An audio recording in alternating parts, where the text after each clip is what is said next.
नमस्कार, स्वागत है आपका सिटी पोस्ट लाइव में। देखिए, बारिश ने रास्ता रोक दिया प्रशांत किशोर का। इसके बाद प्रशांत किशोर ने ऐसी चप्पल पहनी कि देखकर लोग भी हंस जाएं और उनके साथी भी हंसने लगे। लेकिन जब वे पहुंचते हैं सभा स्थल पर तो भीड़ ने जो स्वागत किया उसे देख प्रशांत किशोर भी गदगद हो गए। यहाँ प्रशांत किशोर उत्साह नहीं बढ़ा रहे थे भीड़ का, भीड़ उत्साह बढ़ा रही थी प्रशांत किशोर का। जन सुराज के सूत्रधार प्रशांत किशोर आज भागलपुर के तारापुर पहुंचे। बारिश की वजह से प्रशांत किशोर 3 घंटे देर से जन सुराज की सभा में पहुंचे, लेकिन वहां जुटी भीड़ को देखकर प्रशांत किशोर अवाक रह गए। 3 घंटे देर से पहुंचने के बाद भी और बारिश के बावजूद वहां जन सैलाब उमड़ रहा था। लोगों का जोश, जय बिहार का उद्घोष और बादलों की गर्जना के बीच भी लोगों के डटे रहने के, लोगों के जज्बे ने प्रशांत किशोर को जोश से भर दिया। अमूमन होता यह है कि जब प्रशांत किशोर किसी सभा में जाते हैं तो वे सभा में मौजूद लोगों का उत्साह बढ़ाते हैं, फिर अपना भाषण शुरू करते हैं। लेकिन अपने कपड़े मोड़े और बारिश के पानी के जमाव की वजह से हवाई चप्पल में वहां पहुंचे प्रशांत किशोर ने जब तारापुर के लोगों का हाई जोश देखा तो इतने गदगद हो गए कि ऐसा लगने लगा कि वहां जुटी विशाल भीड़ ने प्रशांत किशोर में जोश भर दिया हो।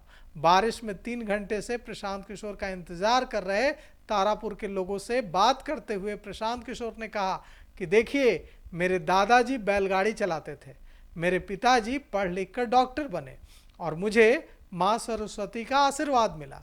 मैंने जिसे सलाह दी वह चुनाव जीतने लगा। मैंने कितने ही राज्यों में अलग अलग पार्टियों की सरकार बनवाई और जब मैं सफल रहा तो मुझे जीवन में जो चाहिए था सब कुछ मिला। लेकिन एक बात देख, मेरा दिल बैठ गया कि ये जो लोग चुनाव जीत रहे हैं, ये जीतने के बाद आम लोगों से कट जा रहे हैं। जीतने के बाद लोगों की भलाई, रोजगार, गरीबी दूर करने पर नहीं सोच रहे, हेलीकॉप्टर में उड़ रहे हैं। तब मैंने तय किया कि अब बिहार को बदलना है, बिहार को आगे बढ़ाना ही मेरे जीवन का एकमात्र मकसद होगा और मैं इसी मकसद के लिए बिहार बदलने के लिए आपके बीच आया हूं। प्रशांत किशोर आज भागलपुर के गोपालपुर भी गए, वहां भी जबरदस्त भीड़ उमड़ी। प्रशांत किशोर ने कहा कि भागलपुर के लोगों से उन्हें हौसला मिला है और बिहार ऐसे ही बदलेगा। बिहार में जो जातीय जनगणना कराई गई थी उस पर भी उन्होंने कटाक्ष किया और कहा कि यह अधूरा था, अपारदर्शी था। उन्होंने जनगणना में जातीय जनगणना को शामिल करने के केंद्र सरकार के फैसले पर कहा है कि जन सुराज लंबे समय से कहता आ रहा है कि समाज के बारे में बेहतर जानकारी देने वाले किसी भी सर्वेक्षण जनगणना में कोई समस्या नहीं है।